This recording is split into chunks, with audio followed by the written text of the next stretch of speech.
CSK versus ஜிடியில் பேட்டிங்கில் தான் biggest problem. அதுலேயும் ஒரு பிக்கஸ்ட் ப்ராப்ளம் என்னன்னா, நம்ம கேப்டன் கிட்ட இருந்து ஒரு பெரிய ப்ராப்ளமை இந்த மேட்ச்ல நம்ம பார்த்தோம். அதுதான் ஒரு டிசப்பாயிண்டிங்காக இருந்துச்சு. மாஸ்டர், பவர் பிளேலேருந்தே ஸ்டார்ட் பண்ணிவிடுவோமே. ஆக்சுவலாக பவர் பிளே தான் டிஃபரன்ஸ்னு நினைக்கிறேன்ல ரெண்டு டீமுக்குமே. பவர் பிளேல மேட்ச் முடிஞ்சிருச்சு.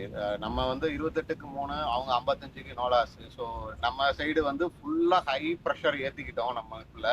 இந்த பக்கம் வந்து ப்ரெஷரே பில்ட் பண்ண முடியல. அதனால அவங்களுக்கு வந்து பேட்டிங் ரொம்ப ஈஸியா சூஸ் பண்ணிட்டாங்க. நான் வந்து சிஎஸ்கே ரொம்ப டிஃபெண்ட் பண்ணலை. பட் ஆனால் வந்து கொஞ்சம் நம்ம ஸ்ட்ராட்டஜிக்காக யோசிச்சு பார்த்தோன்னா, it is a very good toss to win for GT.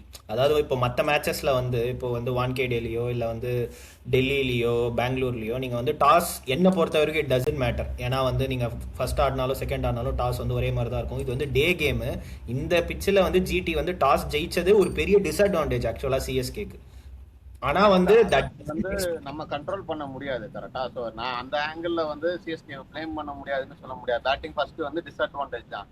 ஆனா நீங்க அந்த மாதிரி ஒரு பிட்ச் உங்களுக்கு தெரிஞ்ச உடனே நீங்க என்ன அப்ரோச் உள்ள மேட்ச் எடுத்துட்டு போறீங்கிறத அது நான் ஒத்துக்கிறேன். ஏன்னா வந்து இது கண்டிப்பா 200 பிட்ச் இல்லைன்னு உங்களுக்கு வந்து முன்னாடி போறதுக்கு முன்னாடியே தெரிஞ்சிருக்கணும். அப்படி தெரியலன்னா வாட் இஸ் த ஹோம்ஒர்க் அப்படின்ற ஒரு கொஸ்டின் மார்க் எழதான் செய்யும். அதான் எனக்கு கொஸ்டினா இருக்கு. அவங்க வந்து எப்படி விளையாண்டாங்க அப்படின்னு சொன்னா, நான் வந்து 1-4-6 அடிச்சு ரொம்ப கவுண்டர் அட்டாக் பண்ணி ரன்ஸ் ரொம்ப, அதாவது பவர் பிளேல வந்து நான் 70 எடுக்கணும், இல்லைன்னா வந்து 28க்கு 3 அப்படிங்கிற மாதிரி எடுத்துக்கிடுவேன் அப்படிங்கிற மாதிரி தான் அப்ரோச். யாருமே வந்து கிரீஸ்ல கொஞ்சம் டைம் ஸ்பெண்ட் பண்ணி, கொஞ்சம்னா என்ன ஒரு 5-10 பால் டைம் ஸ்பெண்ட் பண்ணி பிச்சு எப்படி பிஹேவ் பண்ணு பார்த்துட்டு அடிக்கிறதுக்கு யாருமே ரெடியா இல்லை. They were just like hacking like cluelessly. Okay, நம்ம அப்ரோச்சுக்கு வருவோம். பட் ஆனால் அந்த அப்ரோச்சுக்கு முன்னாடி நான் ஒரு பாயிண்ட் மட்டும் ஆட் பண்ணிடுறேன். ஆக்சுவலாக வந்து இந்த பிட்ச் வந்து பிட்ச் நம்பர் 6 அப்படின்னு நான் வந்து பார்த்தேன். அதாவது வந்து சேப்பாக்கில் இந்த பிட்சை எதுக்கு சிஎஸ்கே சூஸ் பண்ணாங்க அப்படிங்கிறது வந்து ஒரு $1 மில்லியன் கொஸ்டின் இருக்குது. ஏன்னா வந்து ஹோமில் நீங்கள் ஆடுறீங்க, ஜிடி மாதிரி ஒரு டீம் வராங்க. ஜிடி வந்து ஆர்சிபி வந்து போட்டு அடின்னு அடிச்சுட்டு அவங்களோட எனர்ஜி லெவல்ஸ்லாம் டவுனில் தான் இருக்கும். ஸோ நீங்கள் ஈஸியாக 2 பாயிண்ட்ஸ் எடுக்கும் போது உங்கள் டீமில் எவ்வளோ பேட்டிங் இருக்குது, அந்த டீமில் எவ்வளோ பேட்டிங் இருக்குது, நீங்கள் ஒரு சின்ன கணக்கு போட்டு பாருங்கள். அப்போ நீங்கள் வந்து டீசென்டான ஒரு பேட்டிங் சர்ஃபேஸ் கொடுத்துருந்தீங்கன்னா அதுதான் உங்களுக்கு அட்வான்டேஜ். நீங்கள் 7 பேட்ஸ்மேன் வச்சு அடிச்சிருக்கலாம். அவங்க கிட்ட இருக்கிறது 3 பேட்ஸ்மேன் தான். அந்த 3 பேட்ஸ்மேன் திருப்பி அடிச்சா ஓகே, வெல் அண்ட் டேக், நம்ம வந்து எடுத்துக்கலாம்.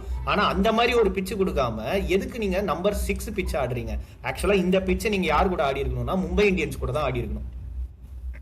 இல்ல அதுதான் நம்ம ப்ரிவியூ வீடியோல பேசியிருந்தோம் பாத்தீங்களா. அவங்களுக்கு வந்து ஒரே த்ரெட் வந்து அவங்க 3 ஃபாஸ்ட் பவுலர்ஸ். பேசிக்கா அந்த 3 ஃபாஸ்ட் பவுலர்ஸுக்கு நம்ம பிச்சு எடுத்து கொடுத்துற மாதிரி தான் நல்லா தெரியும். ஸோ இந்த பிச்சில் சிஎஸ்கே வின் பண்றது ரொம்ப கஷ்டம். அதுவும் ரபாடா, சிராஜ், இதெல்லாம் வந்து சான்ஸே கிடையாதுங்கிறது ப்ரூவ் ஆயிடுச்சு. பேசிக்கா நம்மளே நம்ம தலையில மண்ணள்ளி போட்டுக்கிட்ட மாதிரி தான் இருந்தது. ஓகே, நீங்கள் அப்ரோச்னு வந்து சொல்லிக்கிட்டு இருந்தீங்க. எங்கே வந்து அந்த அப்ரோச் வந்து டோட்டலாக வந்து கொலாப்ஸ் ஆச்சு? என்னை பொறுத்த வரைக்கும் பயங்கரமான ஒரு ஸ்ட்ராட்டஜிக்கல் மிஸ்டேக் வந்து சிஎஸ்கே மேனேஜ்மெண்ட் பண்ணது வந்து இம்பாக்ட் பிளேயரை 2வது ஓவரில் வந்து இறக்கி வச்சது. அண்ட் அவர் நான் அவுட் ஆகிட்டதுனால நான் வந்து சொல்லலை. அவர் வந்து 40-30 ரன்ஸ் அடிச்சிருந்தாலும் என்னை பொறுத்த வரைக்கும் அது ரொம்ப பேட் கால். நீங்க வந்து அப்ரோச் 2வது ஓவர்லாம் நான் 3வது ஓவர்லாம் இந்த மாதிரி நான் இம்பாக்ட் பிளேயர் பார்க்கல. ஐ திங்க் அவங்க ஸ்ட்ராட்டஜிக்கலா அதான் நமக்கு கிளியரா தெரிஞ்சது. என்ன பண்ண போறோம்னு தெரியாம இந்த பிச்சை ரீட் பண்ணாம உள்ள வந்திருந்தாங்க.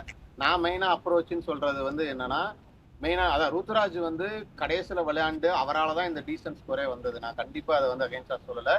He found some form. ஓகேங்களா, செகண்ட் ஹாஃப்ல வந்து சம் ஃபார்ம். ஆனா ஃபர்ஸ்ட் ஹாஃப்ல வந்து அவர் 20 ரன் வந்து 37 பால்ல எடுத்திருந்தாரு. எனக்கு என்ன கன்சர்னா இருந்தது அப்படின்னு சொன்னா, அவரால் மிடிலே பண்ண முடியல. He was still going for runs. எதுவுமே பண்ண முடியல. அப்படிங்கிறப்ப த பெஸ்ட் திங் வந்து என்னன்னா ஸ்ட்ரைக் ரொட்டேஷன். நம்ம இதுல டாப் 4-5 பேட்ஸ்மேன் யாருமே வந்து ஸ்ட்ரைக்கை ரொட்டேட் பண்ணணும், ஒரு சிங்கிள் டபுள் ரன் எடுத்து கொஞ்சம் மொமெண்டம் கொண்டு வரணும்னு ட்ரையே பண்ணல. எல்லாருமே வந்து I want to go hard, இல்லைன்னா வந்து நான் வந்து பேட்டை வந்து ரொம்ப ஸ்ட்ரோக் பண்ணுவேன் அப்படிங்கிற மாதிரி ஒரு மிடில் பார்ட்ல மாட்டிக்கிட்டாங்க. அதுதான் எனக்கும் ருத்துராஜ் மேல கொஞ்சம் டிசப்பாயிண்டிங்கா இருந்தது. ஏன்னா he is that kind of player who can knock things and then build the full thing. இல்லைங்களா, ஸ்டில் அவர் பில்ட் பண்ணி ரன் எடுத்து டீசன்ட் ஸ்கோர் கொண்டு வந்துட்டார். ஆனா அந்த மிடில் ஃபேஸ்ல வந்து இன்னும் கொஞ்சம் ப்ரோஆக்டிவா மேபி அவரோட ஃபார்ம் இன்னும் கொஞ்சம் பெட்டரா இருந்தாருன்னா பண்ணிருப்பாருன்னு நினைக்கிறேன். ஸோ ஐ ஃபீல் லைக் ருத்துராஜோட இன்னிங்ஸ் வந்து இன்னும் கொஞ்சம் வந்து ஒரு மிக்ஸ்டு பேக்கா தான் எனக்கு தோணுது. He found some form but not at his best. But hopefully இது வந்து அவருக்கு ஃபார்மை வந்து ஃபர்தர் சீசனுக்குள்ள கொண்டு போக நான் நம்புறேன். அதுதான் எனக்கு நம்ம அப்ரோச் கேப்பா இருந்தது. Either this or that, nothing in the middle அப்படிங்கிற மாதிரி. ஓகே, சேஸ் பண்ணது வந்து 158 அப்படின்ற ஒரு டார்கெட் தான். பட் ஆனால் நீங்கள் வந்து ஒரு பவுலர் வந்து ஷார்ட்டாக நீங்கள் ஆட போகிறீங்க அப்படின்னா at that 158 looks like 130 or like 140 ஆடு தான். இதுவே வந்து இவங்க வந்து ஏதோ ஒரு பேட்ஸ்மேன் கிளிக் ஆகி நீங்கள் வந்து முதல்லயே உங்கள் டார்கெட்டில் 175 180 வந்துச்சுன்னா எனக்கு நல்ல ஸ்கோர்ப்பா அப்படின்னு நினச்சி நீங்கள் ஆடி இருந்தீங்கன்னா டெஃபினெட்லி ஜிடிக்கு ஒரு பெரிய ப்ரெஷர் இருந்திருக்கும். நீங்கள் 6 பவுலரோட ஆடி இருந்தீங்கன்னா வெறும் 5 பவுலரை வச்சு அவங்களோட இன்னிங்ஸ் வந்து கொஞ்சம் ஸ்கிராச்சியாக தான் இருந்துச்சு. ரொம்ப அப்படியே ஃப்ளூயண்ட்டாக போட்டு மரண அடிலாம் ஒன்றும் அடிக்கல அவங்க. இல்ல அதான் நீங்க கரெக்டா சம்மரைஸ் பண்ணிட்டீங்க. என்னோட வியூ என்ன அப்படின்னு சொன்னா, நீங்க வந்து 6வது பவுலர் இல்ல, பிளஸ் உங்ககிட்ட ரன்ஸும் இல்ல, ஓகேங்களா? ஸோ ஜிடியில வந்து நமக்கு தெரியலங்களா, கில்லுக்கும் சாய் சுதர்சனுக்கும் வந்து 160ங்கிறது அல்வா சாப்பிட்ற மாதிரி கரெக்டான பர்ஃபெக்ட் ஸ்கோர் பாதம். அது பவர் பிளேல, ஆமா, அவங்கள பவர் பிளேல நீங்க எடுக்கல அப்படிங்கிறப்ப ஆல்மோஸ்ட் டன், ஓகேங்களா? 6 ஓவருக்கு 55 ரன் அப்படிங்கிறப்ப அவங்களுக்கு வந்து அதுக்கப்புறம் ரொம்ப தட்டி விட்டு ஈஸியா வந்து ஃபைனலா வந்து அடிச்சு 16 ஓவர்ல முடிச்சிருவாங்க. ஸோ ஐ திங்க் பிச்சோட அந்த ரியல் த்ரெட்டை வந்து அவங்களால அவங்களுக்கு காட்டவே முடியல. அப்கோர்ஸ் பிச்சு கொஞ்சம் பெட்டரா ஆயிடுச்சு, ஆனா ரன்ஸ் இல்லாம உங்களுக்கு கரெக்டான பவுலர்ஸ் இல்லாம வந்து வின் பண்ண முடியாது. ஆனா ஒரு ஸ்டேஜ்ல நான் பார்த்தேன், கொஞ்சம் அன்சில் கம்போஜ் கன்சிஸ்டன்டா போட்டு த்ரெட் கொடுக்குறாரு, ஆனா யாருக்குமே சப்போர்ட் பண்றதுக்கு ஆள் இல்லை. ஸோ அதனால வந்து ஜிடி சேஸ் வந்து எப்பயுமே அவங்க அன்கம்ஃபர்டபுளாவே ஃபீல் பண்ணல. No pressure was build.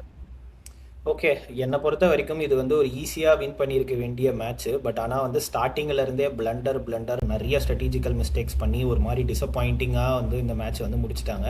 But ஆனால் ஜிடி வந்து அது எல்லாமே கேபிட்டலைஸ் பண்ணி இந்த மேட்ச்சை ஜெயிச்சிட்டாங்க. உங்களோட ஃபைனல் தாட்ஸ் என்னன்னு சொல்லுங்கள், நம்ம க்ளோஸ் பண்ணிக்கலாம். இல்லை, நம்ம திரும்ப பேசுறதா இன்கன்சிஸ்டன்சி நம்ம பார்த்தோம் இல்லைங்களா? ஸோ பேட்டிங்ல அகெயின் ரொம்ப இன்கன்சிஸ்டன்சி இருக்கு. அவங்க வந்து நம்ம இன்னொரு match, I think first match யாராவது நம்ம பிக்சர் ரீட் பண்ணாம ஜஸ்ட் ஒரு பிளைண்டா நான் விளையாடுறது வந்து ஒர்க் அவுட் ஆகாது. இந்த மாதிரி ஒரு பெரிய சீசன்ல 1 or 2 மேட்சஸ் கிளிக் ஆகும், மற்றதெல்லாம் கிளிக் ஆகாது. அதனால இது வந்து அவங்க வந்து ப்ராப்பரா கிளிக் பண்ணாதான் சீசன் ஃபுல்லா ஒழுங்கா போகும். எனக்கு ஒரே ஒரு பாசிட்டிவ் வந்து Ruturaj found some form. So அது வந்து அட்லீஸ்ட் சீசனுக்கு வந்து நல்லா ஹெல்ப்ஃபுல்லா இருக்கும் அப்படிங்கிற நம்பிக்கையோட நான் அந்த வீடியோ போஸ்ட் பண்ணேன்.